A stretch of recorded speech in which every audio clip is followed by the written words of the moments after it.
Hello everyone, इस video में हम पढ़ेंगे sources of ancient Indian history और ये एग्ज़ाम के पर्सपेक्टिव से बहुत इंपॉर्टेंट है। इससे क्वेश्चन तो डेफिनेटली आता है। सोर्सेस तो हिस्ट्री के लिए बहुत इंपॉर्टेंट है और हमें पता भी इसीलिए चल पाता है हिस्ट्री का, क्योंकि हमें उससे रिलेटेड कुछ इन्फॉर्मेशन या कुछ जो है प्रूफ कहीं मिला है। नेक्स्ट आते हैं हम इंट्रोडक्शन पे। हिस्ट्री को लिखा ही सोर्स के बेसिस पे जाता है। हमें जो भी प्रूफ्स मिलते जाते हैं सोर्सेज से, उसके बेसिस पे हिस्ट्री को लिखा जाता है, क्योंकि सोर्सेज जो है वो हिस्ट्री की ऑथेंटिसिटी को इंश्योर करते हैं। ठीक है, इंडिया में जब ब्रिटिश रूल था का उसके 1800 समथिंग 26 के बाद से जो है ज़्यादा इंटरेस्ट दिखाया गया है ढूंढने में। बेसिकली ब्रिटिश को थोड़ा सा क्रेडिट जाता है यहाँ पे, क्योंकि ब्रिटिश जो आर्कियोलॉजिस्ट थे, हिस्टोरियंस थे, उन्होंने ही हिस्ट्री को ढूंढने में, पता करने में ज़्यादा एफर्ट्स दिखाए हैं। सर विलियम जॉन्स जो थे, इन्होंने Asiatic Society of Bengal found किया 1784 में। ये भी हिस्ट्री के सोर्सेज को ढूंढने से रिलेटेड था। आर्कियोलॉजिकल सर्वे ऑफ इंडिया को 1861 में इस्टेब्लिश किया गया, जिसका काम यही था कि जहाँ पे भी लग रहा है कि यहाँ पे प्रूव है, जैसे कि अभी नॉर्थ राजस्थान वाले रीजन में, नॉर्थ वेस्टर्न इंडिया में, तो वहाँ पे जो है जाके थोड़ा खुदाई वगैरह करें। ठीक है, तो ये खुदाई वगैरह करने का काम ही था आर्कियोलॉजिकल सर्वे ऑफ इंडिया का।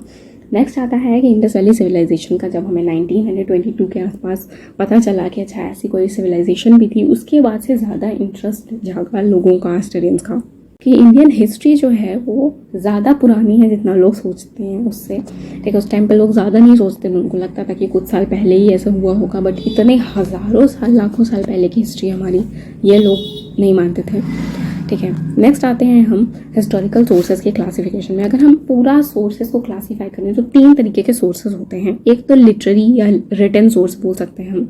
नेक्स्ट आता है आर्कियोलॉजिकल सोर्सेज एंड इसके अलावा आता है आपका फॉरेन अकाउंट। लिटरेरी या रिटन सोर्सेज क्या होता है कि जो भी बुक्स लिखी गई हैं, जो भी टेक्स्ट लिखे गए हैं, ठीक है, बहुत सारे रिलीजियस टेक्स्ट हैं, वेदास हैं, ठीक है, बुद्धिस्ट टेक्स्ट हैं, जैन टेक्स्ट हैं, या सेकुलर राइटिंग भी है जो कि किसी रिलीजन की बात नहीं करते हैं, बस ऐसे ही इकोनॉमी की या लाइफस्टाइल की बात करते हैं उस ज़माने में। तो ये सारी जितनी भी बुक्स वगैरह थी, ये एक तो सोर्स है, इससे हमें पता चलता है। ठीक है, और बुक्स में ऐसा नहीं है, जैसे कि स्टोरीज़ भी है अगर कोई, तो स्टोरीज़ में भी कि लोगों ने उस टाइम पे कैसा बात किया है, किस चीज़ की बात की है, कि मतलब घर ऐसे हैं, ये है, तो हम उससे अंदाज़ा लगा सकते हैं कि अच्छा उस टाइम पे ऐसे घर रहे होंगे, या लोग ऐसे कपड़े पहनते रहे होंगे, या ये फेस्टिवल मनाते होंगे, या ये भगवान की पूजा करते होंगे। तो टेक्स्ट से बहुत कुछ पता चलता है। ठीक है, नेक्स्ट आता है आपका आर्कियोलॉजिकल सोर्सेज। आर्कियोलॉजिकल सोर्सेज क्या होते हैं कि खुदाई में कहीं कुछ कॉइन वगैरह मिला, उस पर कुछ लिखा हुआ है। ठीक है, इसके अलावा इंस्क्रिप्शन क्या होता है, किसी भी सरफेस पे, मतलब स्टोन पे, कोई हार्ड सरफेस पे किसी नुकीली चीज़ से जो है उसको वो करके, क्या बोलते हैं, उसको उकेर के या उसको खोद के लिखते हैं, उसको इंस्क्रिप्शन बोलते हैं। कॉइन्स तो आपको पता है, एंशिएंट मॉन्यूमेंट्स, पुराने जितनी भी बिल्डिंग्स वगैरह होती थी, उससे भी हमें हिस्ट्री के बारे में काफ़ी कुछ पता चलता है। ठीक है, मॉन्यूमेंट्स से, पेंटिंग्स से तो पता चलता ही है ऑफ कोर्स।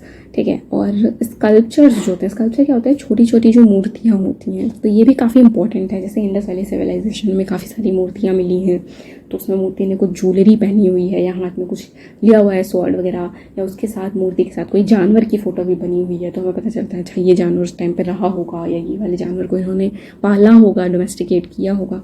तो काफ़ी कुछ पता चलता है इन सारे सोर्सेज से। एंड लास्ट आता है आपका फॉरेन अकाउंट। फॉरेन अकाउंट क्या होता है कि बहुत सारे ऐसे ट्रैवलर्स थे, चाइनीज़ ट्रैवलर्स थे, ग्रीक ट्रैवलर्स थे, जो ट्रैवल करके इंडिया आए थे। ठीक है, फिर उन्होंने अपनी बुक में, या जिस भी राजा के टाइम पीरियड में वो आए थे, उस टाइम पे क्या है, कैसे लोग रहते हैं, ये क्या खाते हैं, ये सब चीज़ों के बारे में, क्या इकोनॉमी है, कैसे ट्रेड होता है, कौन राजा हैं, ठीक है, राजा कैसे हैं, या राजा के जो दरबार है उसमें चीज़ें कैसे काम करती हैं, कौन कौन से लोग हैं, इन सब चीज़ों के बारे में वो अपनी बुक्स वगैरह में लिखते थे। तो ये चीज़ जो है, ये तो काफ़ी इंपॉर्टेंट हो जाती है फॉरेन अकाउंट, क्योंकि कोई दूसरा इंसान जब आके कोई चीज़ लिखेगा तो वो बिल्कुल वही लिखेगा जो उसने देखा है।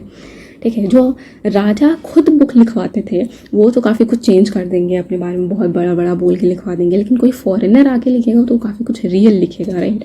तो ये काफ़ी इंपॉर्टेंट सोर्स है। नेक्स्ट आता है आपका लिटरेरी रिटन सोर्सेज। तो हम लिटरेरी रिटन सोर्सेज को जो है काफ़ी डिटेल में देखने वाले हैं तो लिटरेरी रिटन सोर्सेस का मतलब वही है जो भी आपके रिटन रिकॉर्ड्स हैं, बुक वगैरह हैं जिसमें लिखा हुआ है पास्ट इवेंट के बारे में, कौन से रूलर हैं, कैसी सोशल लाइफ है, देखिए इकोनॉमी कैसी है, ट्रेड वगैरह कैसे होता है, ये सब चीज़ों के बारे में बुक्स वगैरह में जो भी लिखा है टेक्स्ट वगैरह में, वो लिटरेरी सोर्सेस हैं। बेसिकली दो तरीके के होते हैं आपके लिटरेरी और रिटन सोर्सेज, एक तो रिलीजियस और एक सेकुलर। रिलीजियस में रिलीजन वगैरह के बारे में लिखा हुआ है, ज़्यादा ऐसे रिलीजियस स्टोरीज़ वगैरह लिखी हुई हैं, ठीक है। और दूसरा आपका सेकुलर राइटिंग है, वहाँ पे किसी भगवान वगैरह के बारे में नहीं लिखा हुआ है, बट जनरली ऐसे क्या लाइफस्टाइल है, क्या इकॉनमी है, ऐसे लिखा हुआ है, तो सेकुलर वो सोर्स होगा। रिलीजियस सोर्स में क्या होता है, हमें क्या रिलीजियस बिलीव थे उस टाइम के लोगों के, क्या क्या उनके रिचुअल्स थे, सोशल स्ट्रक्चर कैसा था, क्लास सिस्टम था, कास्ट सिस्टम था, वो कैसा था, इकोनॉमिक लाइफ कैसी थी, ठीक है। पॉलिटिकल आइडिया भी मिलता है कि राजा होते थे, कैसे रूल करते थे, क्या आइडियोलॉजी थी उस टाइम पे लोगों की, ठीक है, किन चीज़ों में वो मानते थे, ये सब चीज़ों के बारे में हमें रिलीजियस सोर्सेज से पता चलता है। नेक्स्ट हम देखते हैं कि जो भी आपका ये लिटरेरी और रिटन सोर्स हैं, इसकी सबसे बड़ा ड्रॉबैक या लिमिटेशन, डिसएडवांटेज क्या है, ठीक है। तो सबसे पहली चीज़ तो ये है कि जो लिखना है ये हमारे कल्चर में काफ़ी बाद में आया। जो भी स्टोरीज़ थी जो जितनी भी और जो भी कहानियाँ थी, वो बहुत पहले, हज़ारों साल पहले से चली आ रही थी। मतलब एक जनरेशन अपने बच्चों को सुनाती थी, उनके बच्चों को सुनाते थे, ऐसे करते करते काफ़ी हज़ारों लाखों साल बाद जो स्टोरीज़ हैं उनको लिखा जाना शुरू किया गया। और इतने सालों में तो स्टोरीज़ कितनी ज़्यादा मैनिपुलेट हो जाएंगी, वो आप समझ ही सकते हैं, कितना ज़्यादा तोड़ मरोड़ के स्टोरी को बना दिया जाएगा। ओरिजिनल से कंपेयर करेंगे तो कितना डिफरेंस आएगा। तो ये सबसे बड़ा ड्रॉबैक होता था, ठीक है। एंड इसकी वजह से चीज़ें काफ़ी ज़्यादा एक्यूरेट नहीं होती थी, ठीक है। बोला कुछ गया था एंड अभी लिखा कुछ गया है, काफ़ी डिफरेंस आ जाता है। तो इस चीज़ को वेरीफाई करने के लिए हिस्टोरियंस जो है दो टेक्निक का इस्तेमाल करते थे, which is internal criticism and external criticism. सबसे पहले बुक्स में जैसे कि अगर लिखा हुआ है कि ये जो किंग हैं, इन्होंने तो अपनी ज़िंदगी में कभी कोई बैटल हारा ही नहीं है, तो ऐसे जो सेंटेंस होते हैं जो थोड़े से डिबेटेड लगते हैं कि ये तो शायद सच नहीं होगा, इसको वेरीफाई करने की ज़रूरत है, ऐसे सेंटेंस को मार्क किया जाता है और उन चीज़ों को कंपेयर किया जाता है या वेरीफाई किया जाता है दूसरे सोर्सेज से, जिस एक्सटर्नल क्रिटिसिज्म, किसी दूसरे बुक से, या जैसे कोई फॉरेनर जो है वो आया था उस टाइम पे तो उसने क्या लिखा है अपनी बुक में, उससे थोड़ा सा कंपेयर कर दिया जाता है, तो थोड़ा अंदाज़ा मिलता है कि चीज़ें कितनी सच हैं, ठीक है। क्योंकि टोटली बुक पे रिलाई करना, रिटन जो आपके सोर्सेज हैं उसका सबसे बड़ा ड्रॉबैक यही होता है। नेक्स्ट, रिलीजियस सोर्सेज के अंदर ही जो है ये आता है आपका Hindu and Buddhist text. Hindu जो टेक्स्ट थे ये आपके बेस्ड थे, जो भी हिंदू लिटरेचर है उसके ऊपर, जो भी वेदास लिखे गए हैं, इतिहास लिखे गए हैं, पुराण लिखे गए हैं, वो सब आपके हिंदू टेक्स्ट में आते हैं। बुद्धिस्ट टेक्स्ट में क्या आता है, गौतम बुद्धा की जो भी टीचिंग्स थी, जो भी प्रीचिंग थी, जो भी उन्होंने ज्ञान की बातें बताई हैं, उनको पहले तो वही ओरल ट्रेडिशन के फॉर्म में प्रिजर्व किया गया, किसी को बताया गया, फिर उन्होंने नेक्स्ट जनरेशन को बताया, ऐसे करके, एंड फिर उसके काफ़ी साल बाद जो है उसको लिखा गया, तो वो आपके बुद्धिस्ट टेक्स्ट होते हैं। तो बुद्धा की जो भी टीचिंग्स को पाली लैंग्वेज में लिखा गया उसको सूत्रास बोलते थे, एंड बुद्धा की टीचिंग्स को जिसको संस्कृत लैंग्वेज में लिखा गया उसको सूत्रास बोलते थे।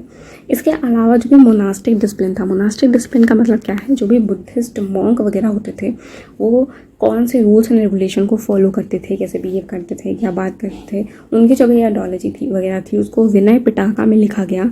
एंड जो भी फिलोसफिकल टेक्स्ट था, वही बुद्धा की जो भी उन्होंने टीचिंग्स दी उसको बाद में लिखा गया, उसको अभिधम्मा इसमें लिखा गया है। और ये तीनों को, सूत्रास को, विनय पिटका को और अभिधम्मा को साथ में क्या बोलते हैं, त्रिपिटका बोलते हैं, which is Buddhist canon. Buddhist या बुद्धिज़्म के जो भी सैक्रेड रिलीजियस टेक्स्ट हैं उनका पूरा कलेक्शन, ठीक है।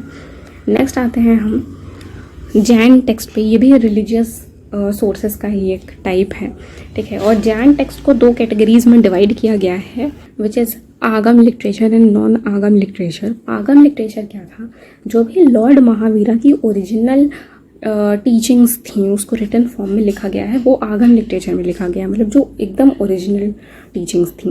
एंड नॉन आगम लिटरेचर क्या है, ये आपका ओरिजिनल नहीं है, लेकिन उन्हीं की जो भी टीचिंग्स थी उसको बाद में जो है किसी दूसरे मॉन्क ने या स्कॉलर्स ने एक्सप्लेन किया है या कमेंट्रीज दी हैं, ठीक है, या और ज़्यादा डिटेल में एक्सप्लेन किया उन चीज़ों को, तो वो आपका नॉन ऑफिशियल तरीके से आप बोल सकते हैं, ये है, ठीक है। अब यहाँ पे आगम लिटरेचर में गंधारास का और श्रुत केवालीस का मतलब क्या है, तो जो आपके मॉन्क थे जिन्होंने डायरेक्ट लॉर्ड महावीर से उनकी टीचिंग्स को सुना है और याद कर लिया था, उनको गंधारास बोलते थे।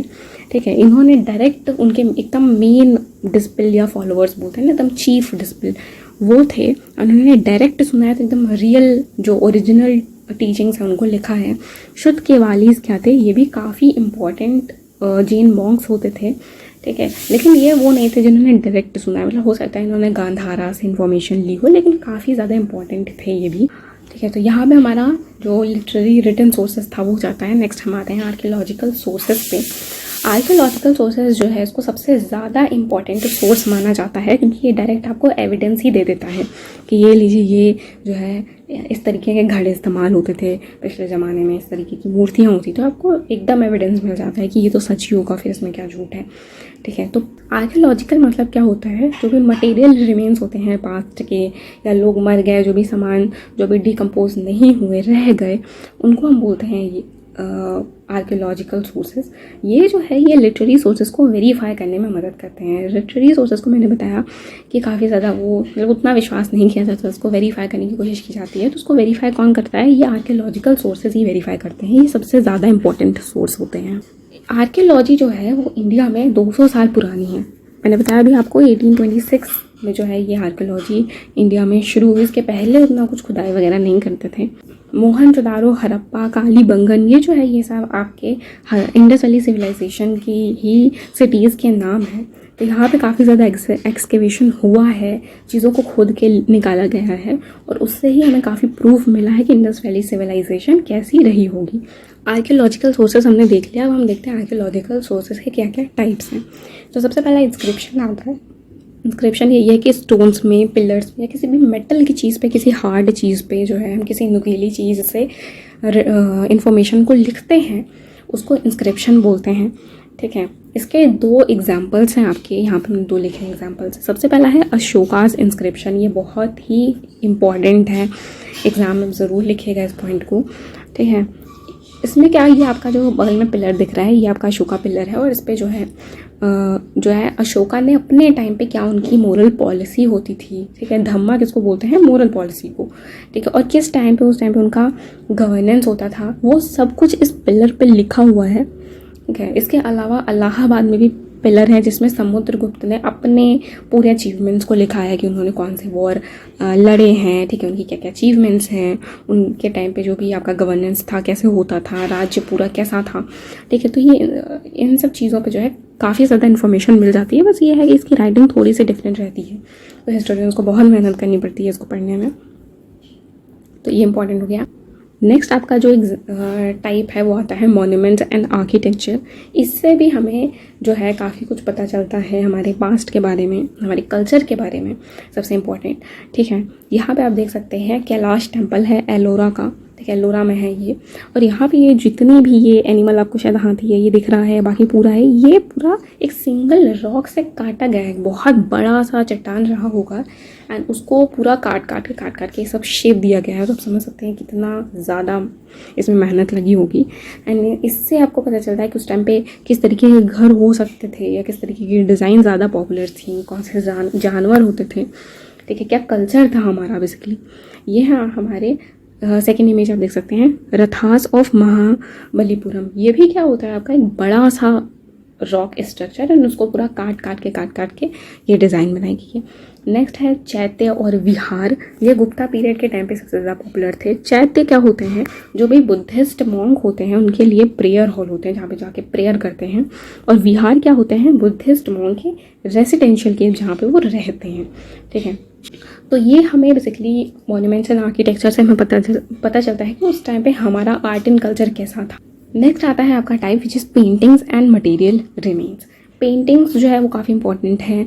बहुत सारे हमारे केव्स हैं इंडिया में, महाराष्ट्र वगैरह में, जहाँ पे 12,000 साल पुरानी पेंटिंग्स भी दीवारों पे बनी मिली हैं केव्स के अंदर, गुफाओं के अंदर। ठीक है, उस टाइम पे हमें पेंटिंग से भी काफ़ी इन्फॉर्मेशन हमें पता चलती है कि लोग कैसे कपड़े पहनते थे, कौन से जानवर पालते थे, कैसे रहते थे। ठीक है, हमारा कल्चर क्या था उस टाइम पे, कौन से भगवान को मानते थे, भगवान की भी पेंटिंग्स बनी रहती थी, तो उससे पता चलता है। कश्मीर वैली में और नर्मदा वैली में, कश्मीर में है, नर्मदा वैली आपका जो वैली जो है आपका मध्य प्रदेश वाले रीजन में है। तो यहाँ पे जो है बहुत सारे स्टोन टूल्स, बहुत सारी हड्डियाँ, फॉसिल्स वगैरह देखने को मिले हैं। तो ऐसा मतलब इससे पता चलता है कि यहाँ पे लोग रहे होंगे बहुत हज़ारों साल पहले, और कुछ स्टोन टूल्स इन चीज़ों का इस्तेमाल करते होंगे वो जानवर को मार के खाने में।